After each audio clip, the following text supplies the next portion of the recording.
Muy buenas noches, muy buenas tardes y muy buenos días. Desde Berlín, Alemania, comenzamos la transmisión número 215 de Demoliendo Mitos de la Política. Charlas completamente en directo. Muchas gracias por acompañarnos.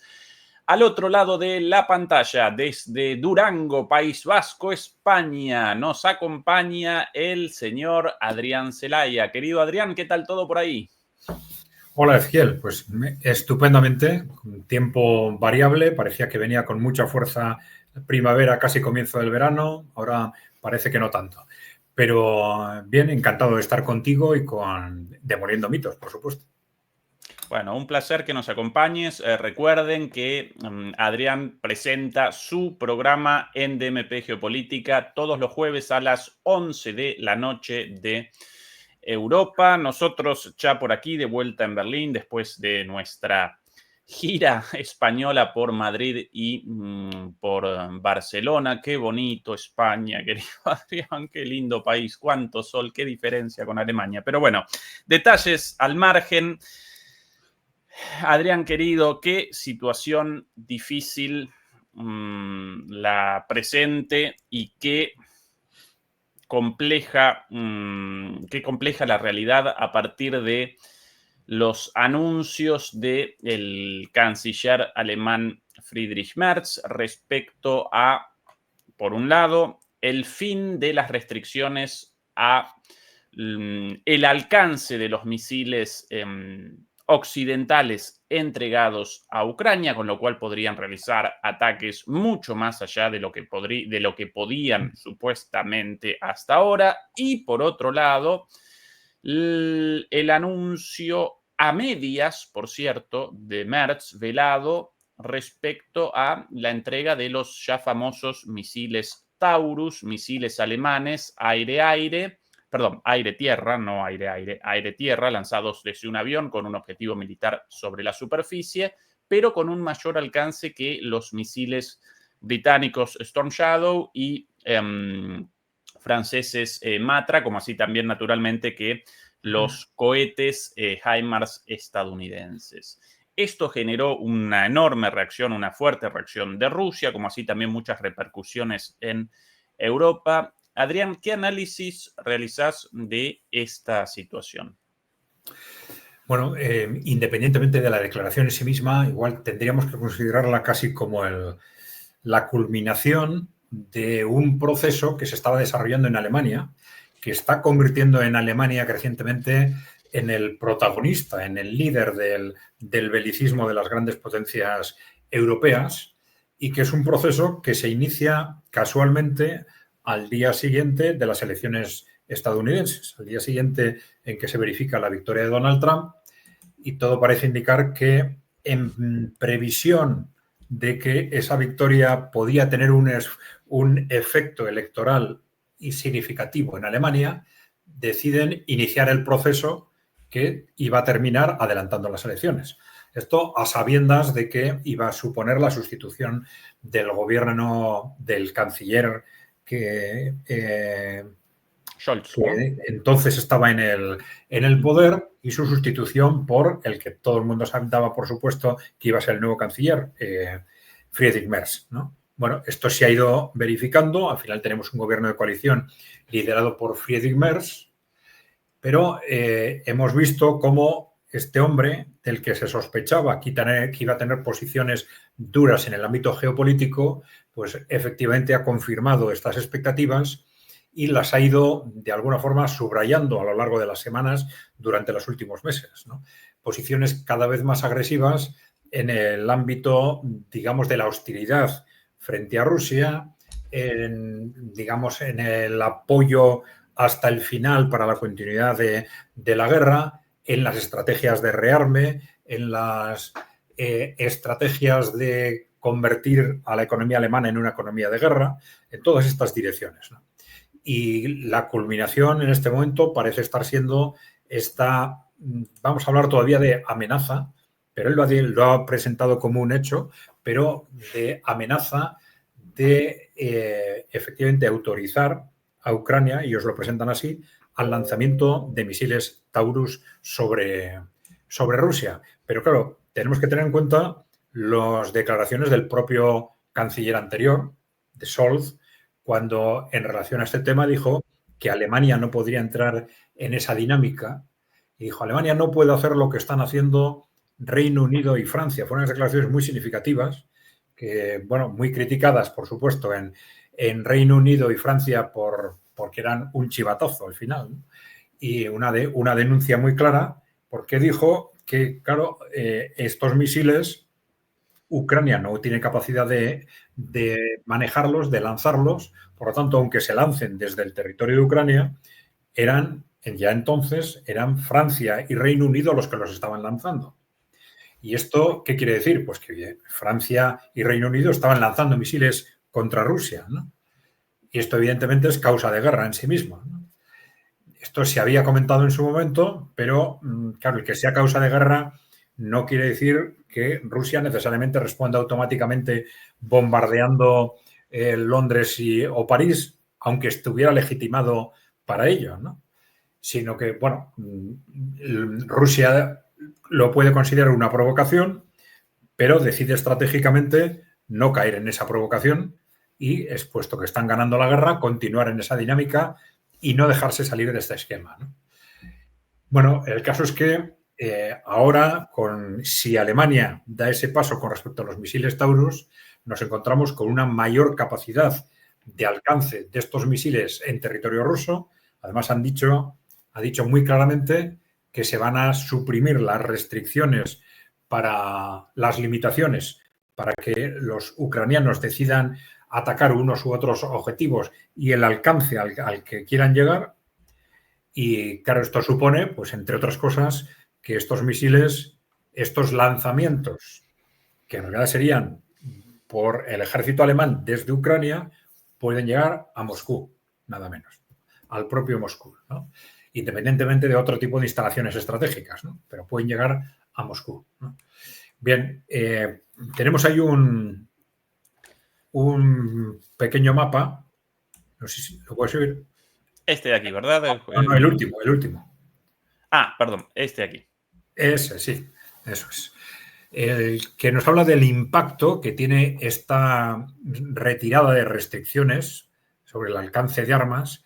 Tenéis, si lo podéis ver bien, el número 4, que es la línea última, nos indica del nivel 3 al 4 el salto que podría suponer la entrega de misiles Taurus, ¿no? Y esa entrega pues permitiría, como veis ahí, llegar a Moscú, ¿no? Es decir, que Alemania, porque sería Alemania el que lanzara estos misiles, estaría lanzando desde el territorio de Ucrania misiles contra Moscú, ¿no? Bueno, vamos a ver.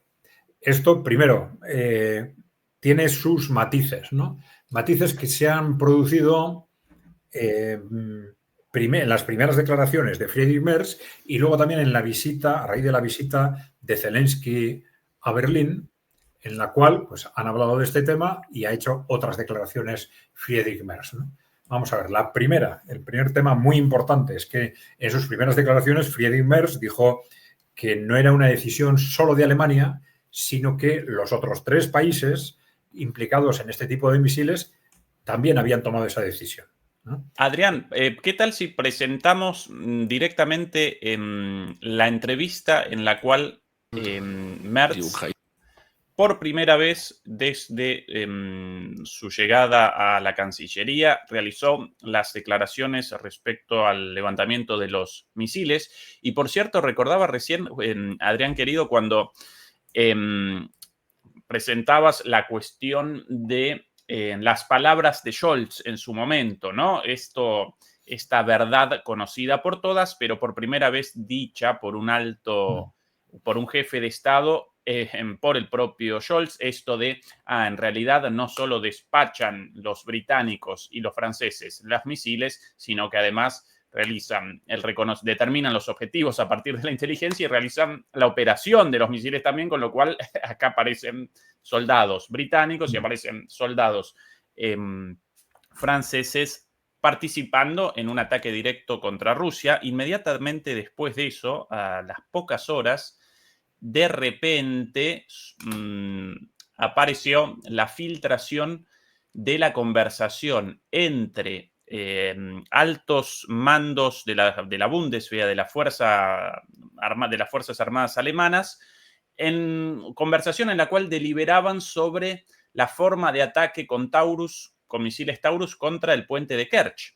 ¿Sí? Una filtración publicada por los medios rusos, si no recuerdo mal, por RT, pero casi con seguridad, querido Adrián, filtrada por los británicos, o en todo caso por los franceses, como respuesta en venganza por las palabras de Scholz, ¿no? Ese es el grado de cohesión de los países europeos. Pero bueno, más allá de esta anécdota, y por cierto, recuerdo, Adrián, que en esa conversación concatenaban de una manera verdaderamente escandalosa el diálogo sobre un ataque contra Rusia entre risotadas y posiblemente alguna copita de vino, con comentarios sobre, en este momento estoy de vacaciones en Tailandia, acá estoy en un hotel, las mujeres hermosas, ¿no?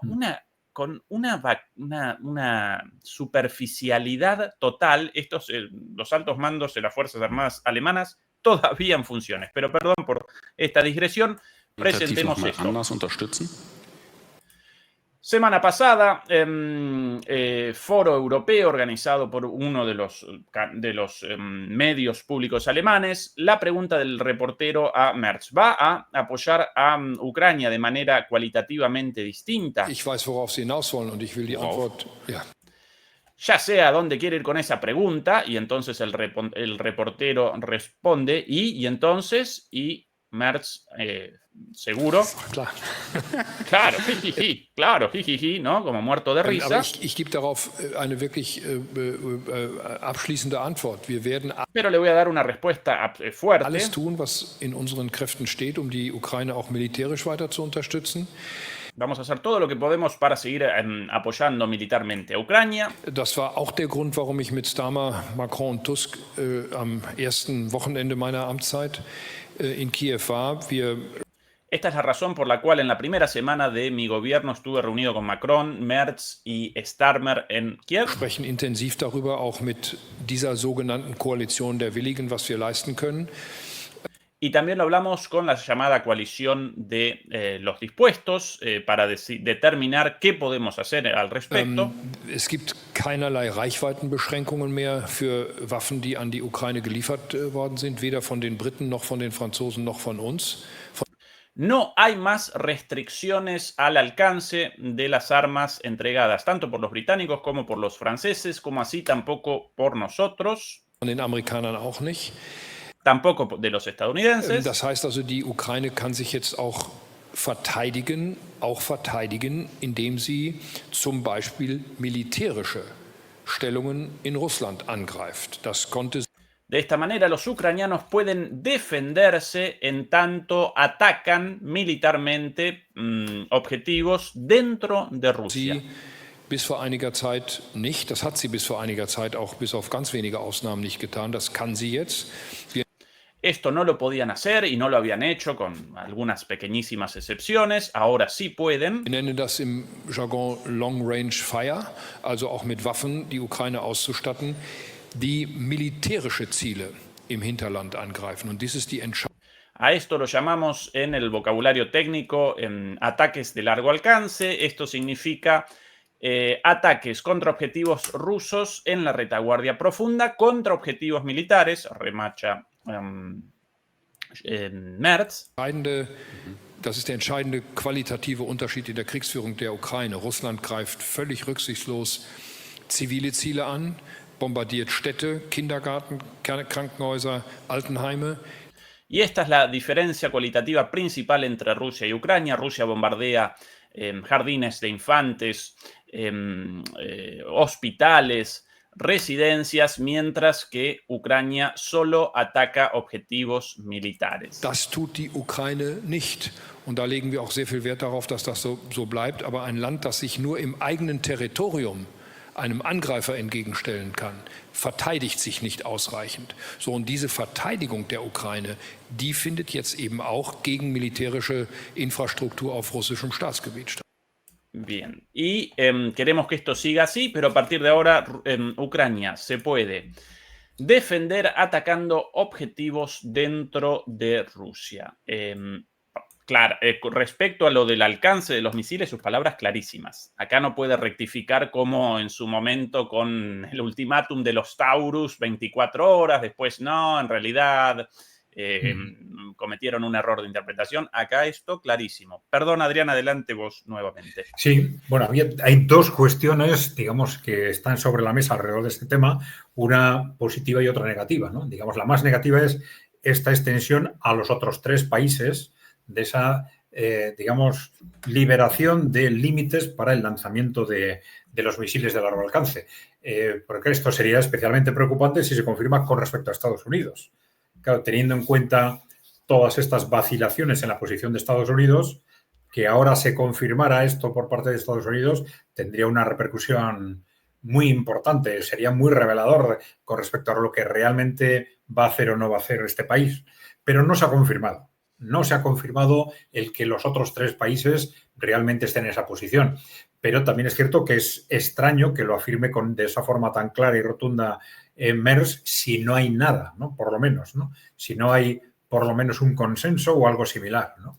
Y por otro lado, digamos, desde otra perspectiva, después, a raíz de la visita de Zelensky a Berlín, en las declaraciones de Merz, se hablaba de que Alemania va a ayudar a Ucrania a desarrollar misiles de largo alcance, misiles en teoría ucranianos.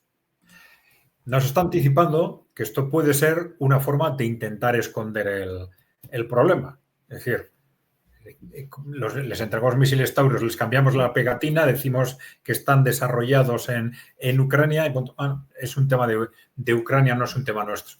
Pero bueno, son al final declaraciones concretas, vamos a ver esto cómo se desarrolla, porque claro, lo fundamental es, primero, Alemania se va a atrever a hacer esa apuesta. Una cosa es decir, amenazar, porque ya hemos visto, por ejemplo, lo que ha pasado con los famosos despliegues de tropas regulares. Llevamos un año en esa dinámica, más de un año, ¿no? Empezó ya en enero del año pasado Macron, creo que esto fue a raíz del chivatazo de Fico en la reunión de las potencias de la Unión Europea, en la que salió de la reunión y a los periodistas les dijo que Francia estaba proponiendo mandar a los países de la Unión Europea mandar tropas regulares a Ucrania, ¿no? Bueno, a partir de ese momento ya Macron hizo más visible, empezó a hablar, a hacer declaraciones alrededor de este tema, pero bueno, al final han estado más de un año que si vamos a hacerlo, que si no vamos a hacerlo, que si vamos a hacerlo, pero el caso es que todavía aparentemente no se han atrevido a hacerlo, ¿no? Y vamos a ver qué sucede con este tema de los misiles Taurus, ¿no?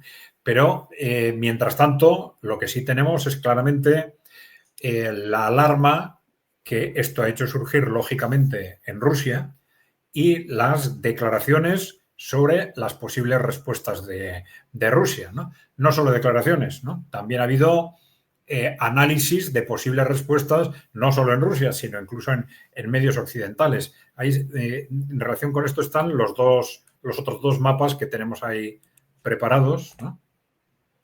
Pero bueno, aquí, primero, es por supuesto muy especulativo, ¿no? Esto hace referencia al posible lanzamiento de misiles de carácter ordinario desde Rusia contra capitales europeas, ¿no? La distancia a cada una de estas capitales claves, Londres, Berlín, Bruselas, París y Roma, y el tiempo que necesitarían estos misiles para llegar a su destino, ¿no? Son misiles ordinarios, ¿eh? No son los misiles hipersónicos, desde luego. ¿De acuerdo?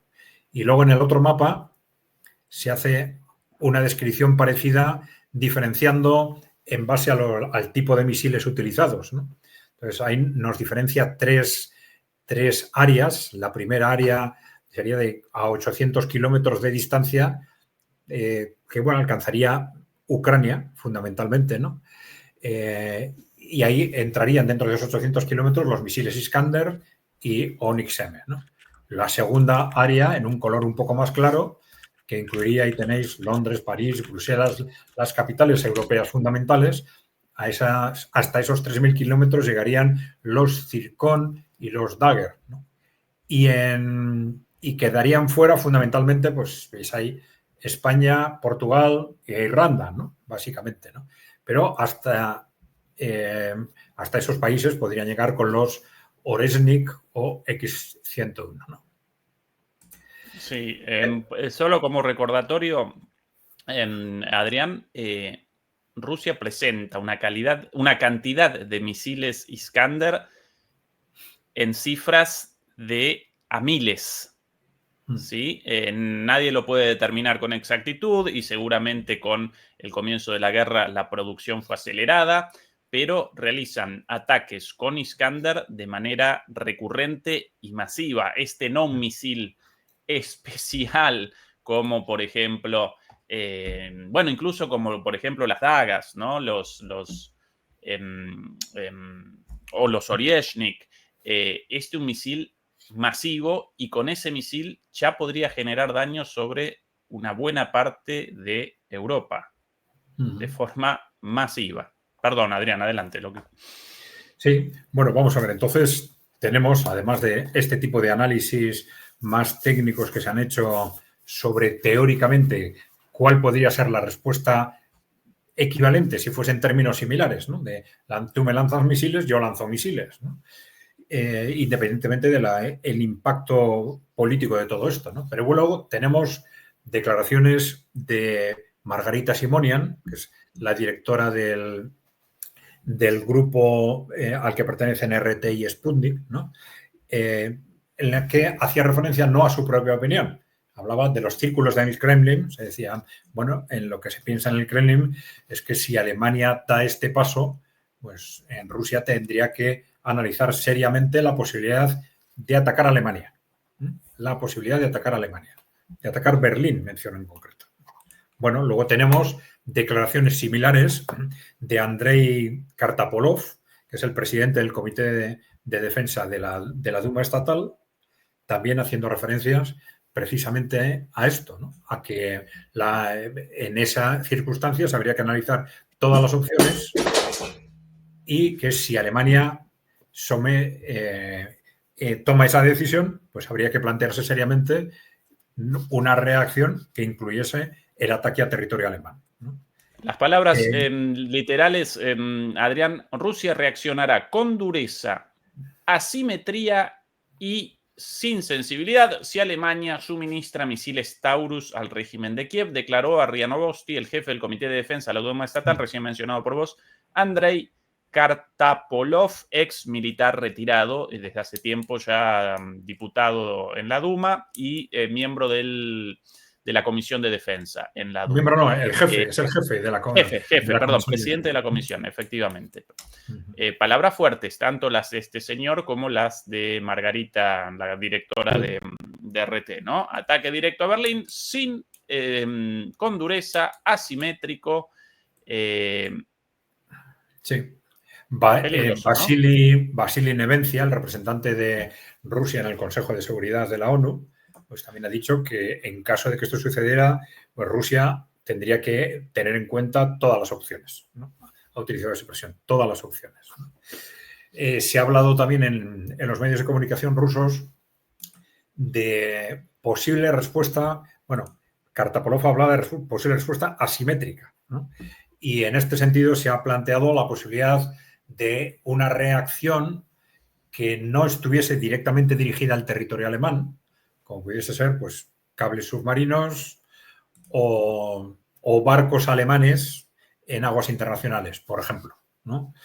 Se supone que una reacción de ese tipo se plantearía con el fin de esquivar la posible utilización de la reacción contra Alemania como un pretexto para detonar la aplicación del artículo 5 de la OTAN, ¿no? De los estatutos de la Carta de la OTAN, ¿no? Pero bueno, en principio estamos en un marco especulativo en las dos direcciones. En si efectivamente Alemania al final va a hacer esto que dice que va a hacer y segundo, sobre cuál podría ser la reacción de Rusia. Hay que tener en cuenta pues, que al final es un momento, una vez más, es un momento crítico, pero que ha habido otros momentos durante estos 3 años en los que también hemos estado en una situación de crisis similar y siempre pensando, bueno, ¿qué va a pasar ahora? ¿Cuál va a ser la reacción de Rusia? Y al final, o porque las potencias occidentales no se han atrevido a dar el paso, o porque Rusia ha aguantado sin reaccionar, o digamos por paciencia estratégica, porque saben que están ganando la guerra y no les interesa caer en provocaciones, pues han aguantado ese proceso. Ahora, si por lo que sea esto termina en ataques directos contra Moscú, ¿esa paciencia se va a mantener? ¿Esa paciencia estratégica? Pues, bueno, hay que ponerle desde luego un interrogante, ¿no? Por si acaso, claro, los distintos representantes de Rusia están lanzando todas las advertencias necesarias para ver si Alemania se echa atrás, ¿no? Y no da, Adrián, ese paso. una pregunta sobre todo esto a partir de la publicación del tema, a partir de una columna publicada por Bild, el periódico más leído en Alemania, similar a The Sun en el Reino Unido, un pasquín sensacionalista de baja estofa, pero aún así la publicación más popular de Alemania, con millones de ejemplares vendidos todos los días, y furibundamente antirrusa atlantista. Acá una columna sobre la visita de Zelensky, visita sorpresiva, por cierto, días atrás a Alemania, visita de urgencia a Berlín, Zelensky podría obtener estas armas hoy, columna escrita por Julian Röpke, un periodista alemán ya célebre por su rusofobia, pero bastante formado en cuestiones militares. El reporte básicamente establece lo siguiente. Zelensky quiere nuevas armas, su última esperanza, nuevas armas del nuevo canciller. ¿Cumplirá Merz esta esperanza? Y según Röpke, es poco probable que se produzca un gran avance. En el ámbito ofensivo se habla de sistemas Marte 2 con un alcance de 85 kilómetros. Scholz ya entregó 5 de estos sistemas en 2022. Merz podría entregar nuevos sistemas y misiles adicionales, estos de aquí, pero estos mucho más menos letales, menos mortíferos, menos potentes que los Taurus. Sin embargo, acá la aclaración, los cohetes M30 y M31 del sistema Mars 2 están guiados por GPS, una tecnología que Rusia viene combatiendo con éxito desde hace años, devaluando así tácticamente el arma. Además, todas las bases rusas relevantes están fuera del alcance de estas armas. Y finalmente, Merz podría encontrar otra forma de suministrar a Ucrania armas de largo alcance sin cumplir su promesa de Taurus. El gobierno alemán planea proporcionar, lo dicho por vos, Adrián, a la industria armamentística ucraniana millones de euros para desarrollar de forma independiente y producir en masa misiles de crucero de un alcance hasta 2.500 kilómetros. Ahora bien, una vez más la aclaración de Röpke. El problema es que la industria armamentística ucraniana está expuesta a diario a ataques aéreos y con misiles rusos. Una gran decepción, esta forma de escritura de Bild caracteriza a este periódico en lugar de un texto, más bien párrafos y de alguna manera un punteo de ideas. Esto en español puede generar confusión, pero en un idioma como el alemán tan complejo ayuda a la gente sin mucha capacidad de uso del alemán a una lectura más sencilla. Por eso un medio muy masivo, muy popular y escrito así, como punteo de ideas. Una gran decepción, más allá de los sistemas ya prometidos, la entrega de nuevos sistemas de defensa aérea alemanes a Ucrania no comenzará hasta finales de la década de 2020, con lo cual, según Röpke, todo esto más un gesto que otra cosa de parte de Merz. Entonces, mi pregunta, Adrián. Por un lado, esto no determina de ninguna manera un cambio en el desarrollo militar del conflicto, más allá de provocaciones específicas en territorio ruso. Por otro lado, no lo presentan claramente, sino que sí, que no, un día una cosa, otro día la otra, después se rectifican. Y finalmente, la gran mayoría de la sociedad alemana rechaza esto, rechaza la continuidad de la guerra y por sobre todas las cosas el envío de más armas a Ucrania. Entonces, ¿cuál es el sentido de este posicionamiento, si bien anticipado de Merz, ahora efectivamente más duro? ¿Cuál es el sentido de Alemania recogiendo el guante como el país más belicoso, como el comandante en jefe de la guerra contra Rusia frente a el aparente retroceso de Estados Unidos? Opinión pública en contra, sin resultados militares, posibilidad de ataques contra Alemania. ¿Cuál es el sentido, Adrián, detrás de esto? Bueno, el sentido yo diría que es apurar todas las opciones, ¿no? Decisiones y estrategias que pueden resultar absurdas vistas desde fuera, vistas desde lejos, incluso en táctica militar se habla así también, ¿no? Y que pueden resultar absurdas para un ejército que está ganando una guerra, pero pueden tener lógica para alguien que le está perdiendo o para alguien que está en una situación desesperada. Es decir, en cuanto estás en una situación más desesperada, más se justifica, por ejemplo, que emprendas operaciones que solo tienen un 20% de posibilidades de éxito o un 10%. Pero me lanzo porque es lo único que me queda, ¿no? Entonces dices, bueno, esto no tiene sentido, es absurdo. Pero igual es absurdo si vas ganando, pero si estás ya en una situación desesperada, no. Y esta es una cuestión clave, porque la élite europea, sobre todo, digamos, yo creo que las grandes corporaciones que están detrás de la élite política europea son las que están en esa situación desesperada. No nos olvidemos de la directa dependencia de Merz con respecto a BlackRock, que fue el representante de BlackRock en Alemania, ¿no? Nada menos, ¿no? O de Macron con respecto a los Rothschild, ¿no?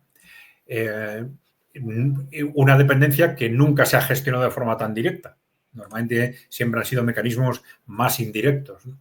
Pero esas élites están en esa situación desesperada y ellos piensan que la victoria rusa en Ucrania supone algo parecido al fin del mundo, supone el paso a un mundo multipolar, por lo tanto la pérdida de control del mundo, seguramente una crisis política en Europa que les puede llevar también a perder el poder político, incluso su futuro personal, pues están en cuestión, ¿no? Yo creo que es esto lo que explica decisiones que, vistas desde lejos, pueden parecer absurdas, pero que en esa situación de pánico de estas élites tiene mucho sentido, ¿no? Es decir, si todavía nos queda alguna posibilidad de conseguir que provocando a Rusia se genere una escalada, vamos a intentarlo todo, ¿no? Y si todavía tenemos alguna posibilidad de, generando un desastre, arrastrar a Estados Unidos, vamos a intentarlo también, ¿no? Esto puede ser un poco el contexto, ¿no? Bueno, te había traído también un par de imágenes relacionadas con algo que también se está comentando en Rusia, sobre Bien. el impacto teórico de una decisión de ese tipo por parte de Alemania, ¿no? Si quieres, las lo presentamos. comentamos.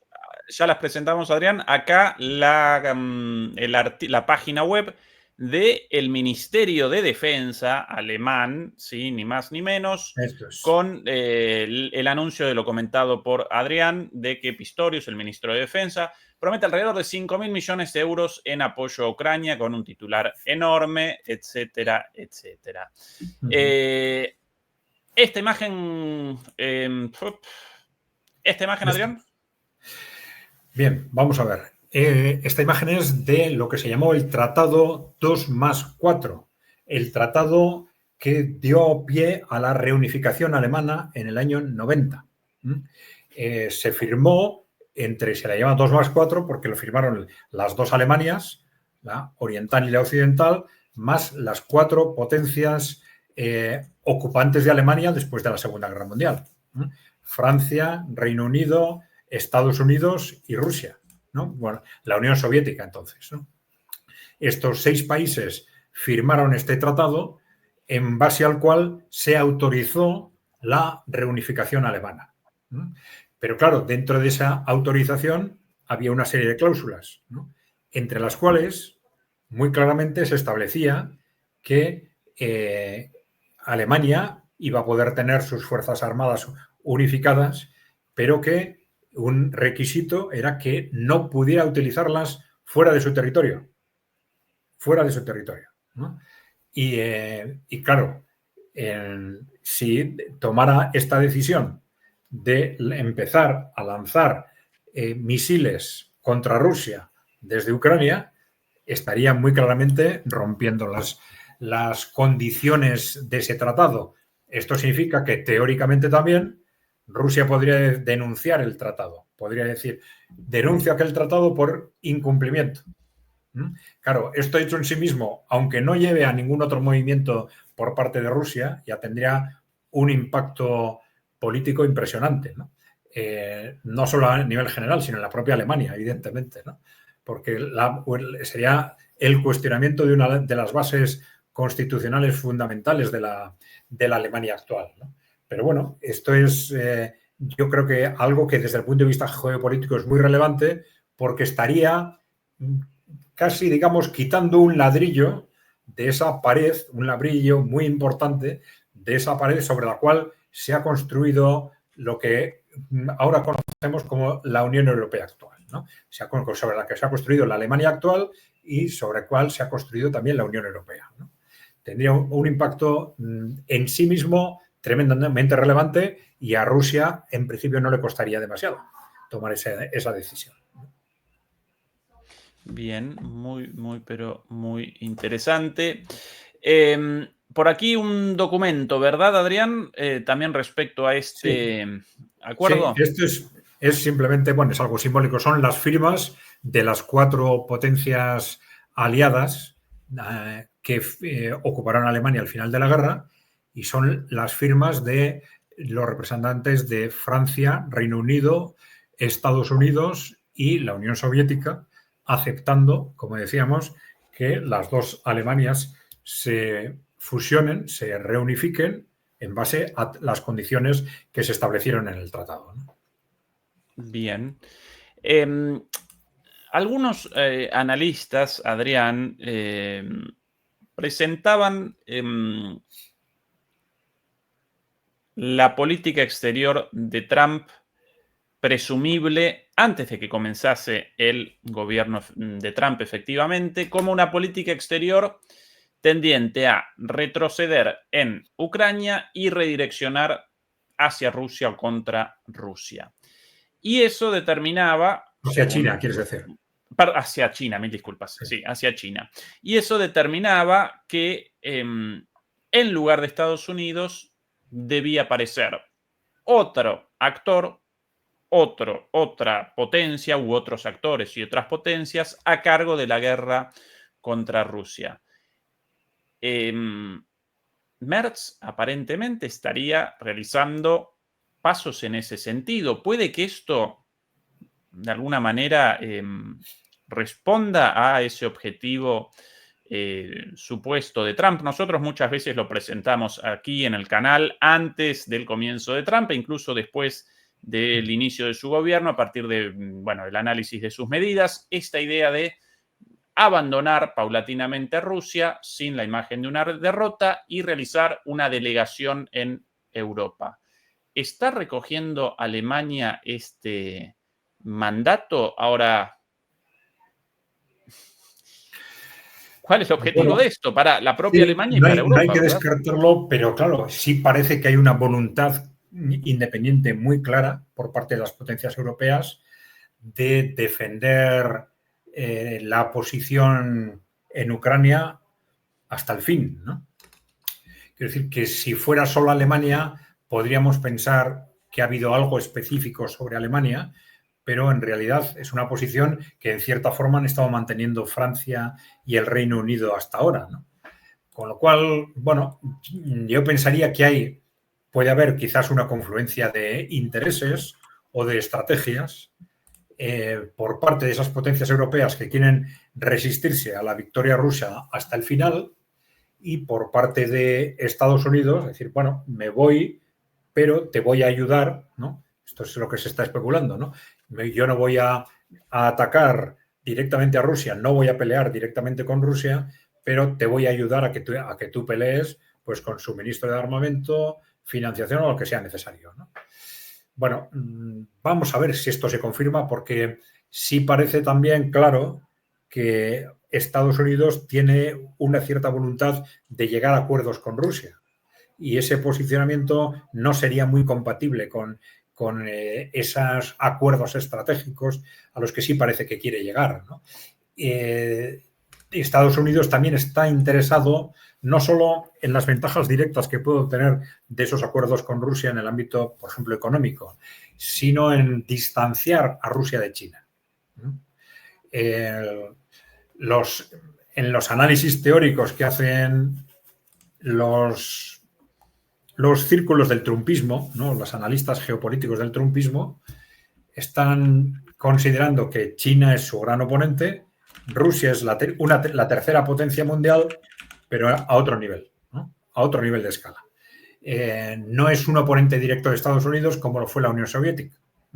No tiene esa capacidad, ¿no? Pues por haber perdido una parte fundamental del territorio que tenía la Unión Soviética, la influencia sobre lo que fue el Pacto de Varsovia, etc., ¿no? Ahora tiene otra dimensión, es una potencia mundial, un referente, pero a otro nivel del que ocupan China y Estados Unidos. Entonces, el objetivo fundamental de Estados Unidos, según ellos, es contener a China. Contener a China y, como Rusia no es un riesgo en sí mismo, intentar, eso sí, que Rusia no se convierta en un apoyo fundamental de China. Entonces, dentro de esa estrategia de contener a China, intentar alejar a Rusia de China, pues sería uno de los objetivos clave.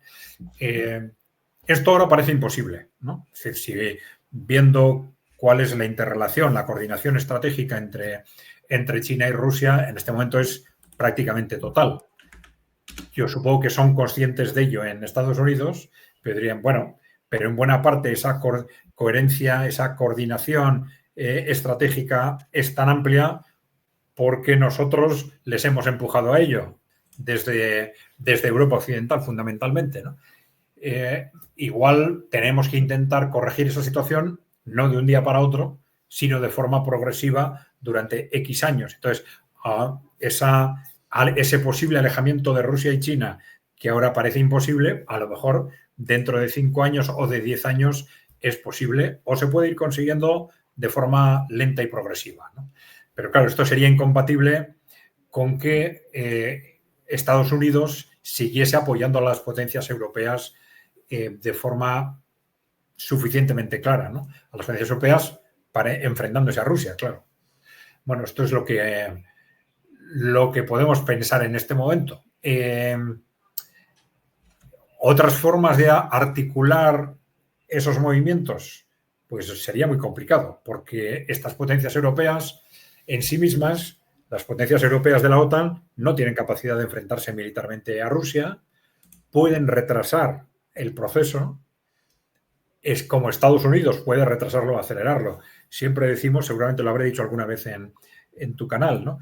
Estados Unidos no puede decidir el fin de la guerra, eso lo va a decidir Rusia, pero sí puede decidir el tiempo, en base a que pueden o no retirar su ayuda militar a Ucrania y el ritmo al que lo hacen, si lo hacen, ¿no?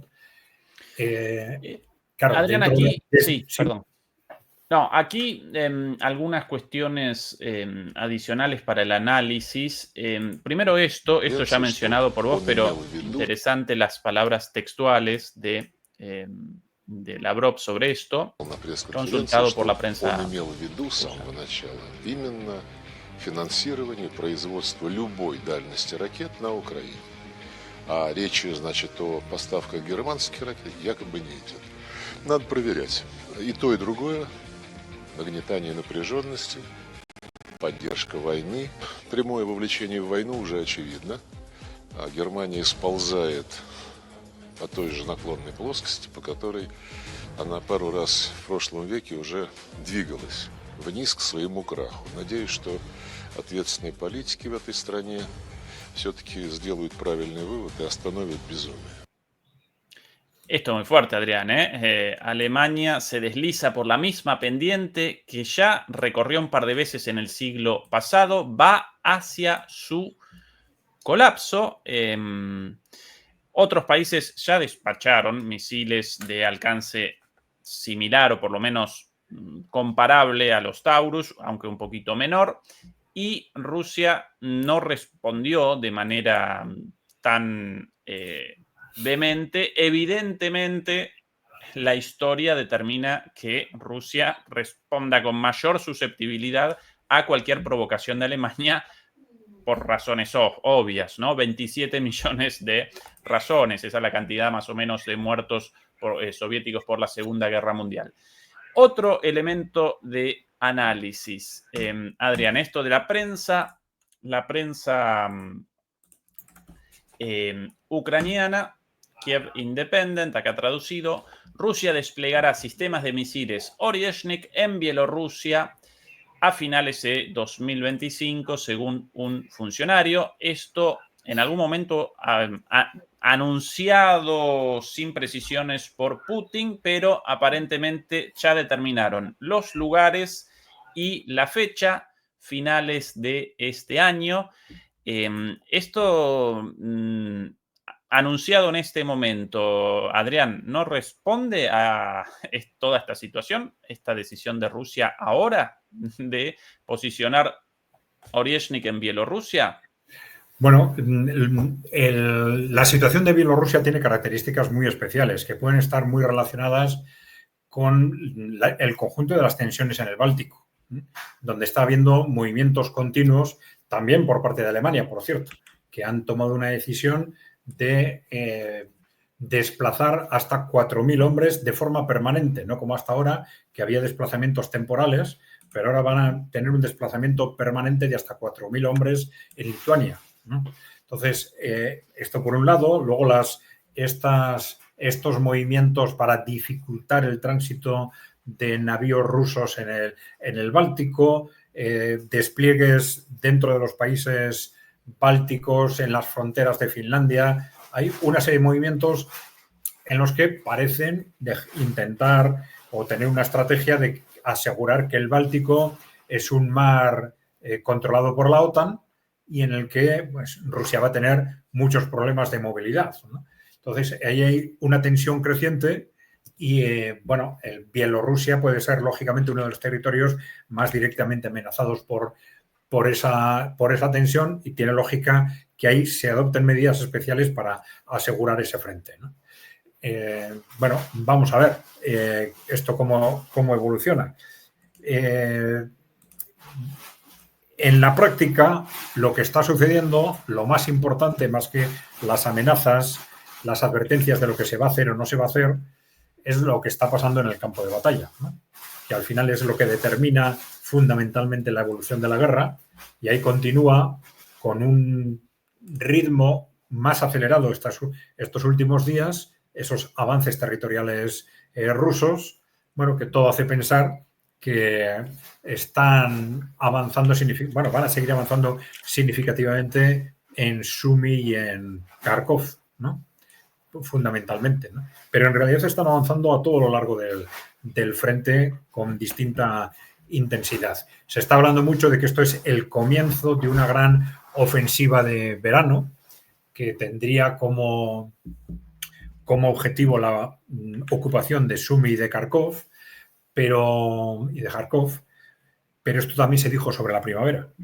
También se decía que esa gran ofensiva iba a ir en primavera, ahora se habla del verano. Entonces, esta es la cuestión clave porque no tenemos, ni podemos tener una información clara sobre cuáles son las medidas del ejército y del gobierno ruso sobre cuál es el nivel de avance de la guerra de desgaste que consideran suficiente como para pasar a las grandes ofensivas territoriales, ¿no?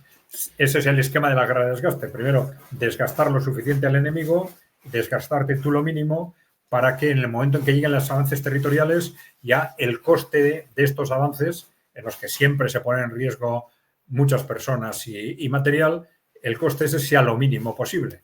Pero claro, ¿cuál es el umbral que tienen definido? Eso no lo sabemos, ¿no?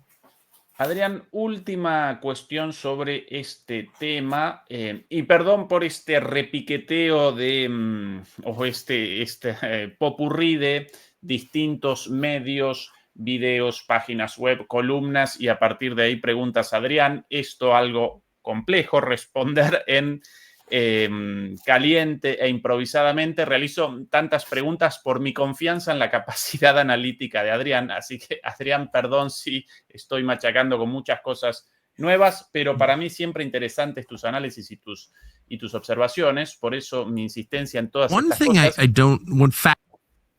Esto apareció en Tucker Carlson hace muy poquito sobre la oligarquía rusa y para mí responde perfectamente a tu análisis sobre las élites corporativas globales y su temor. Atención a esto. Por aquí, por cierto, más 1.600, de camino a 2.000 demoledores conectados y menos de 500 me gusta. Demoledores, demoledoras, por favor, ayúdennos. Eso determina que nuestros videos aparezcan en más lugares, por ende mayor difusión y así menor probabilidad de censura permanente en YouTube a través de la desmonetización. La semana pasada otra vez más. Así que, por favor, ayúdennos con eso sin ningún costo. Simplemente el clic con el ratoncito, con el mouse sobre el pulgar arriba. Atención a esto, querido Adrián. So one fact I don't think has penetrated the brains of policymakers in Washington is that we just lost a war with Russia. The U.S. was running that war. The U.S. military, the Pentagon, State Department, CIA, running. Bueno, aquí perdimos la guerra con Rusia. But we lost. And my concern is because nobody will say that out loud, that we're overstating our power. Y no el video buscado, querido Adrián. Yo con muchas cosas aquí, muchos videos incluso de Tucker Carlson.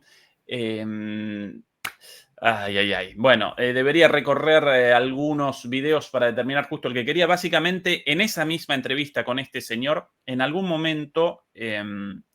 este señor entrevistado recapitula lo sucedido en Rusia entre Putin y los oligarcas rusos,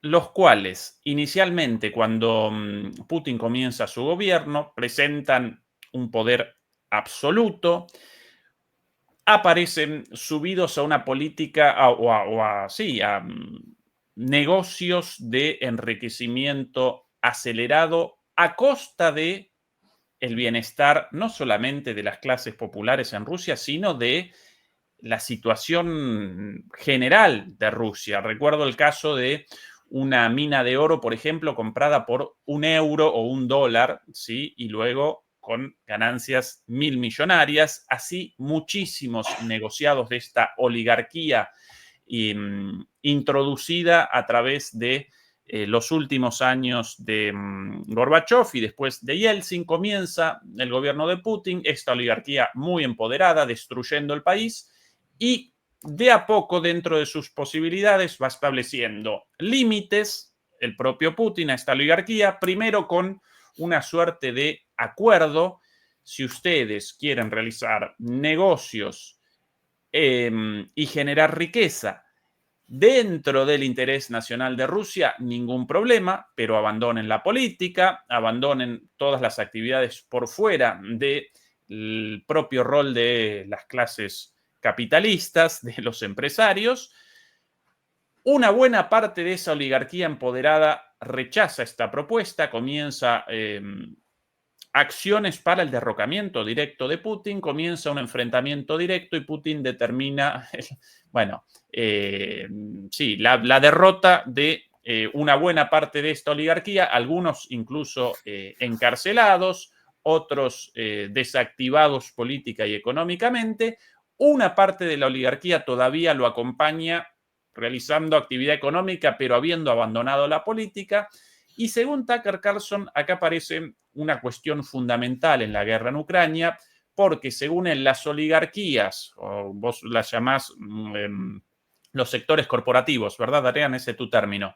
Sí. Estadounidenses aparecen asustadas de que en Estados Unidos, con Trump, pueda comenzar un proceso similar de disciplinamiento de estas oligarquías, estos sectores corporativos globalistas, no porque Trump, como Putin, quiera la desaparición en sí de estos sectores, sino porque básicamente quieren su implantación dentro de un proyecto nacional en el cual generan riqueza, pero no a costas del pueblo y de los intereses nacionales. ¿Esta tu línea de interpretación, Adrián, o no? Copyright, Sí. ¿debería desembolsar los derechos de copyright Tucker Carlson? Porque vos estás presentando esto desde hace mucho tiempo. Sí, con algún matiz, ¿no? El matiz sobre lo último que has comentado, ¿no? Bueno, es muy importante ver cómo esa oligarquía es la misma que la oligarquía occidental. Esto ya lo hemos comentado más de una vez. Cuando Khodorkovsky hablaba de que ellos estaban coordinados por los Rothschild, ¿no? Al final estamos viendo cómo son los mismos oligarcas al final, ¿no? Pero mis dudas son sobre la estrategia de Trump. Ahí tengo mis dudas, ¿no? Porque, claro, en realidad ese planteamiento, y tú lo has sintetizado muy bien, cuando está diciendo que dejen la política, esto es una carga de profundidad conceptual impresionante. Porque ¿qué significa que los grandes oligarcas dejen la política? Significa que dejen de ser oligarcas. Porque oligarquía quiere decir gobierno de unos pocos, plutocracia, gobierno de... Pero claro, si tú ya no mandas en la política, ¿no?, ya estás dejando el mando en manos del gobierno. Algunos dirían, es que eso es el socialismo. Eso es el socialismo, ¿no? Entonces, claro, ¿Trump va a ser capaz de avanzar en esa dirección?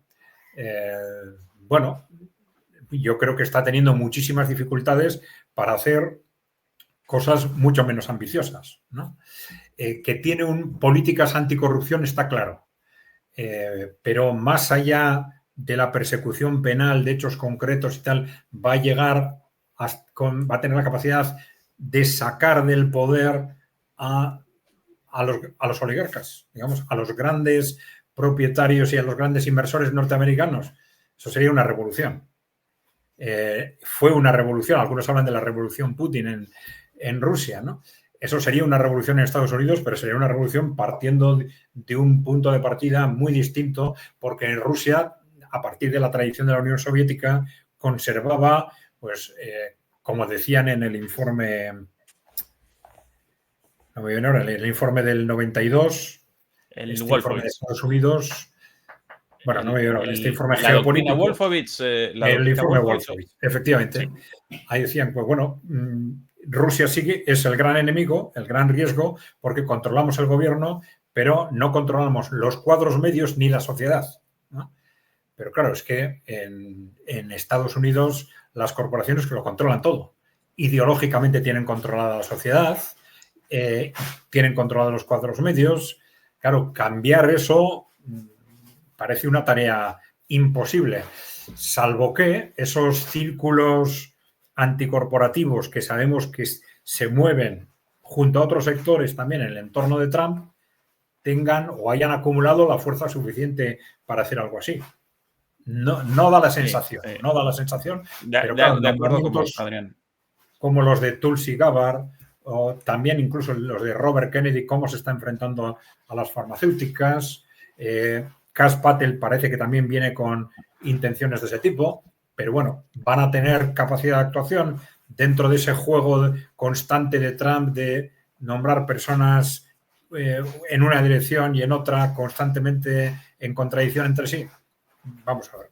De acuerdo con tu escepticismo, ahora cuando las clases dominantes presentan un nivel de poder tan absoluto como en Estados Unidos, cualquier atisbo de rebeldía puede generar pánico, ¿no? Eso sin dudas. Aquí finalmente he encontrado el video y con subtítulos muy cortito. There was a deep state in Russia in the 1990s, these oligarchs. Yes. And we lost control over Russia. They're basically analogizing Trump to Putin. And they're saying we had all this control. We had total control over Russia during the Boris Yeltsin period. And we had all these relationships with the Russian oligarchs. Realizo una pausa solamente por el copyright, pero básicamente está presentando lo hablado hasta recién con Adrián, un poquito más. But then Putin had a natural advantage as being the head of state, was somehow able to take over the Russian deep state, and then we lost control over Russia. This is right. This is like the heart of it that nobody ever says. It's Putin's decision to decapitate the oligarchy. That's the reason they hate him. Well, what they say is Clarito, Tucker Carlson, ¿no? Bastante explícito. Esa es that he also co-opted it. And got the oligarchy working for him rather than for outside. And in the meantime, the Russian economy recovered and life expectancy went up and alcoholism went down and like it became a beautiful country. The oligarchy wasn't serving Russia. That's kind of the point. Bueno. No, pero ese comentario en particular, esta es la razón por la que le odian, es una cuestión clave. Porque esto nos explica también esos comportamientos tan radicales, tan desesperados por parte de las potencias europeas, por parte de un sector muy importante en Estados Unidos, etcétera, ¿no? Dicen, bueno, ¿cómo vamos a tolerar que ese país que ha hecho eso con nuestros amigos o con nuestra gente en Rusia, que ese país no solo sobreviva, sino que gane esta guerra y coja una influencia como la que está adquiriendo en el conjunto de Europa, ¿no? Eso es intolerable, ¿no? Y el riesgo para ellos es insoportable, digamos.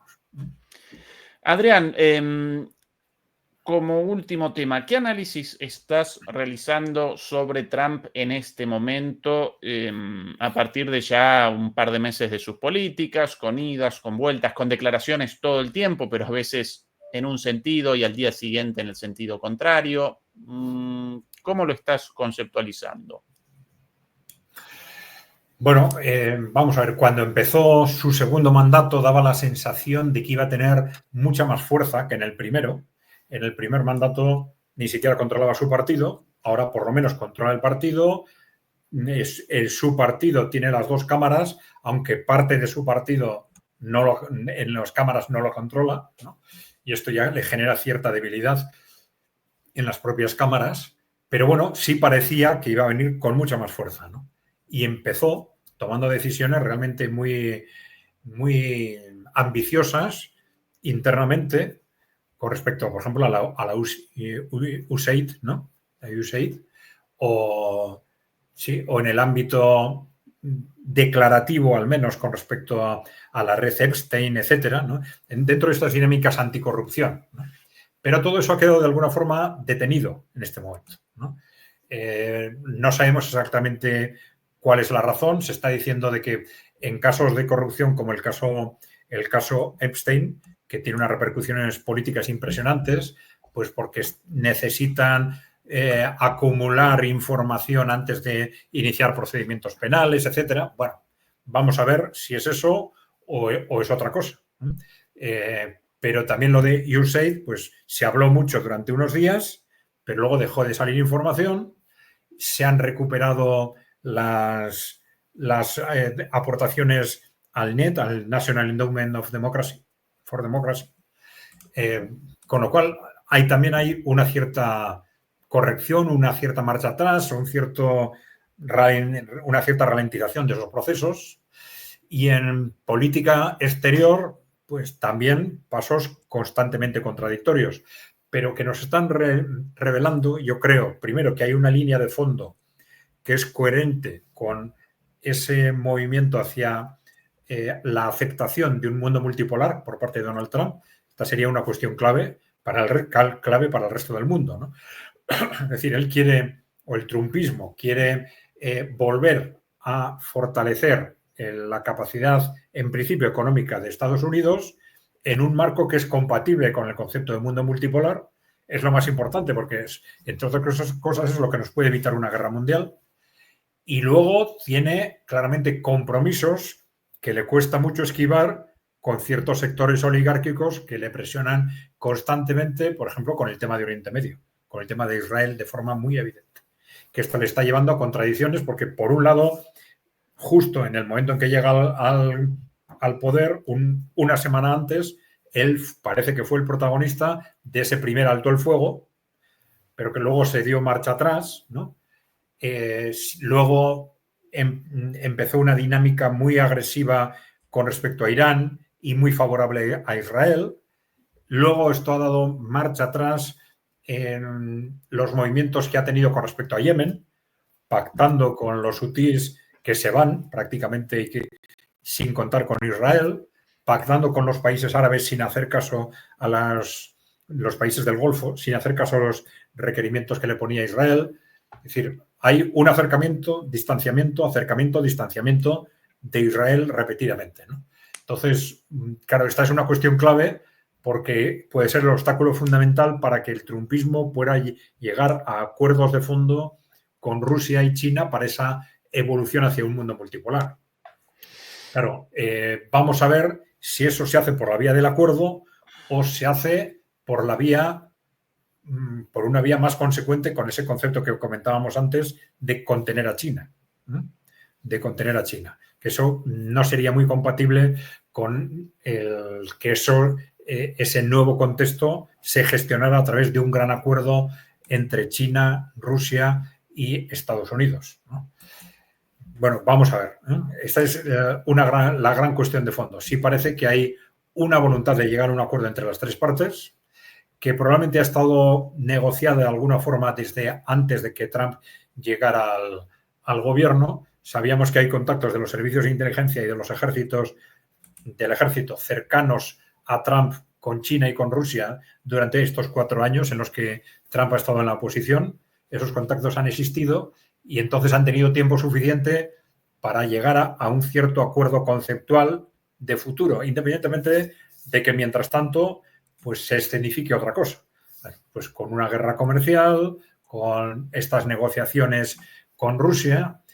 Pero bueno, no hay que olvidar que independientemente de lo que vaya pasando durante los próximos meses, los pasos dados son importantes, ¿no?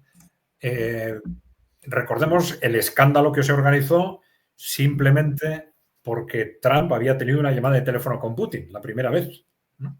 La primera vez. Bueno, ahora ya tienen hacen otra llamada y no pasa nada, nadie lo cuestiona, ¿no? Es decir, ya eso desde el punto de vista del romper el aislamiento de Rusia en el mundo occidental ya ha sido muy importante. También desde el punto de vista de ir acostumbrando a Europa y a Estados Unidos a dar pasos progresivos en la relación con Rusia, ¿no? Pero siempre dentro de esa dinámica del trumpismo de un paso adelante, otro atrás, un paso adelante, otro atrás, un paso adelante, otro atrás, que nos deja en una confusión constante. Último momento, querido Adrián, aquí imágenes de la conferencia de prensa de Donald Trump y Elon Musk, el empresario digital. Por aquí, esto todavía en curso. Finalmente, Elon Musk determinó su salida del Doge, como lo llaman, de esta institución creada para generar la reducción de gastos superfluos en el Estado federal de los Estados Unidos. Por ahí recuerdo también algunas declaraciones de los últimos días de la decepción de Elon Musk respecto a su trabajo en esta organización, en esta institución, mientras, por otro lado, Trump promulga el aumento de gastos en muchas otras cuestiones, como por ejemplo en el gasto militar. Bueno, en ese contexto realizaron hace minutos un anuncio en conjunto sobre la salida de Musk del Doge, con la entrega de un premio. Lo más interesante sobre esto quizás apareció en este momento, porque Elon Musk, acá en esta imagen quizás no tan visible, pero participó en esta conferencia con un ojo morado. En Argentina lo llamaríamos un ojo en compota, ¿sí? Pues, y aquí la explicación de por qué Elon Musk con el ojo morado, con un moretón, un hematoma muy grande. Well, I wasn't anywhere near France, so... Bueno, no estuve cerca de Francia, esto evidentemente ensorna por las imágenes de Macron y su esposa Brigitte.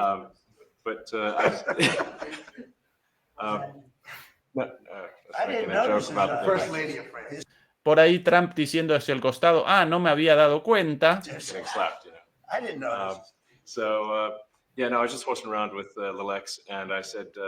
Simplemente estaba jugueteando con Little X, pequeño X, es el nombre de uno de sus hijos y quizás no el más estrafalario, otros con nombres aún más alocados que ese, pero ese como su hijo menor y su preferido, y a menudo correteaba por los pasillos de la Casa Blanca. Trump aparentemente también lo quiere, encariñado con el chiquilín. Go ahead, punch me in the face, and he did. Turns out, even a 5-year-old punching you in the Bueno, estaba jugando con mi hijo Little X y le dije, pégame un puñetazo en la cara, en broma, y finalmente me lo pegó. face, actually.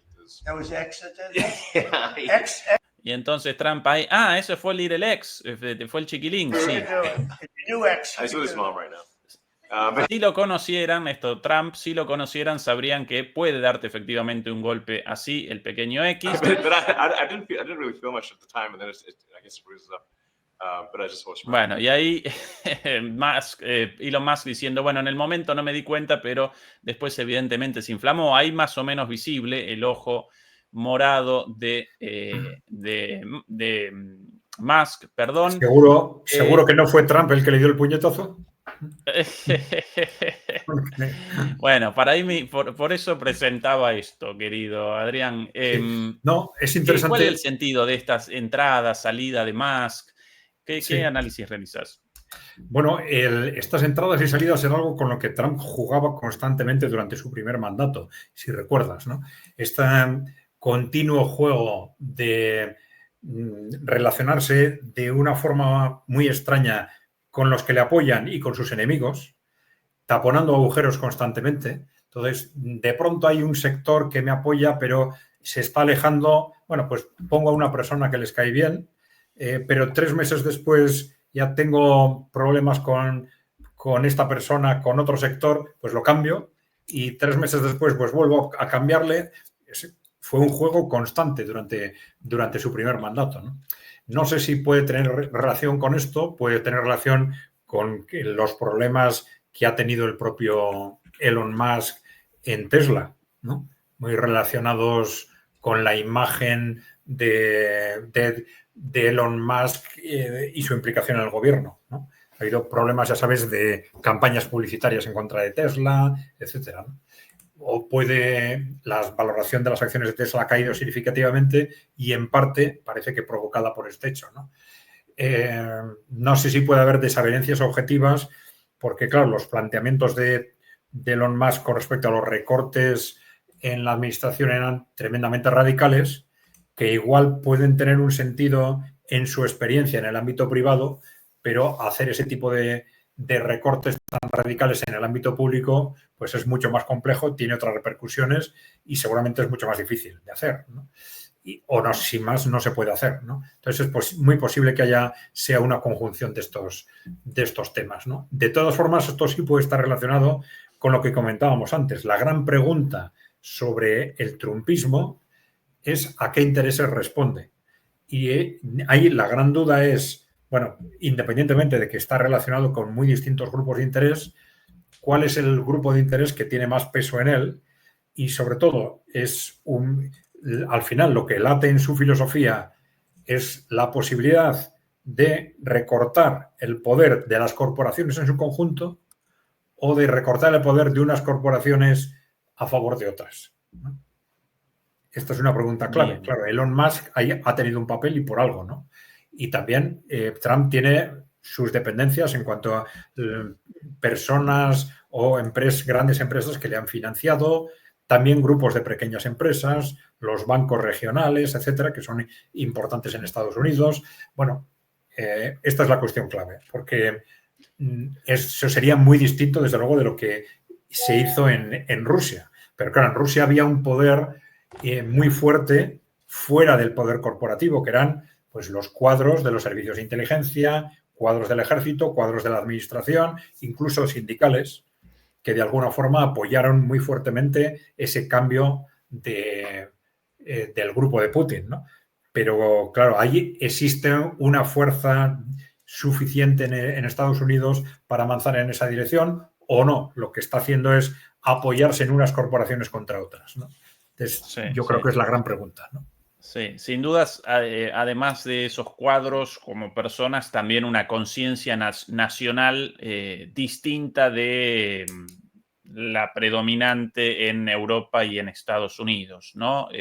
La conciencia de, en términos ideológicos, del interés de un pueblo, una sociedad, un país, una nación, en contra de, bueno, cualquier política contraria a ese interés. Algo en Europa y en Estados Unidos, bueno, hoy día inmediatamente asimilado al nacionalismo de extrema derecha y estupideces semejantes. Por aquí quería simplemente presentar la imagen del aparente responsable, ese chiquilín por ahí, el responsable del ojo morado de Trump. Y finalmente, Adrián, como siempre, para redondear con un poquito, con una nota de humor, de la misma conferencia de recién, ahí con Elon Musk al costado de Trump, bueno, la respuesta de Trump a la siguiente pregunta. Atención. This week there was a video on board a plane that showed the First Lady of France slapping her husband, Emmanuel Macron. Esta semana hubo un video en la primera dama de Francia abofeteando al presidente francés Emmanuel Macron frente a la puerta de su avión presidencial. Do you have any world leader to world leader marital advice? ¿Tiene algún consejo marital como presidente de los Estados Unidos para el presidente Macron? Make sure the door remains closed. Y Trump responde: asegúrate siempre de que la puerta esté cerrada.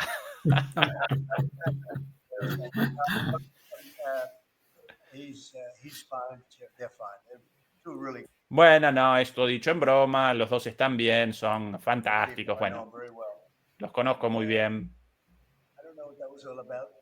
y no sé lo que fue eso, no sé qué sucedió allí. Pero bueno, el consejo de Trump, a veces en el humor uno con más honestidad que en la respuesta oficial: asegúrate de que la puerta esté cerrada. Por ahí Trump en su momento, y seguramente ahora también, con bastantes problemitas maritales con Melania Trump. Así que el consejo de él: los trapitos siempre lavados en casa y no sacados al sol. Querido Adrián, sobre el final, lo que vos quieras para el cierre de esta charla, como siempre, interesantísima. No voy a hacer ninguna reflexión profunda, pero sí relacionar lo que acabas de comentar con el incidente del tren en Ucrania, ¿no? Que parece que mantener la puerta cerrada no es ninguna tontería, es una casualidad extraordinaria. No sé si tienen alguien infiltrado que se dedica a abrir las puertas a destiempo, pero en 2 semanas aproximadamente, creo que ha sido, pues primero que les abran la puerta del vagón del tren justo cuando están los periodistas enfocándoles, y que ahora pase lo mismo en el avión. Pues bueno, vamos a pensar que es una casualidad, pero efectivamente no es mal consejo que tengan mucho cuidado con abrir las puertas antes de tiempo, ¿no? Adrián, querido, un verdadero placer, como siempre, la charla con vos. En media hora comienza el programa de Fernando Moragón, La muerte de Europa. Bienvenidos a el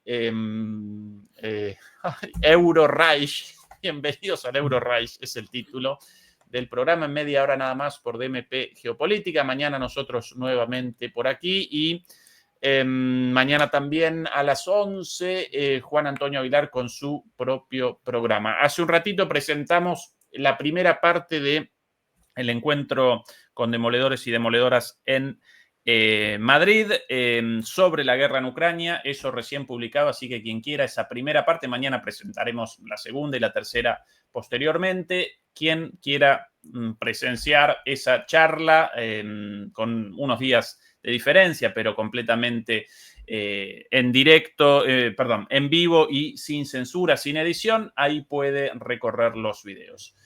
Demoledores y demoledoras, hasta mañana. Adrián, chau. Un saludo.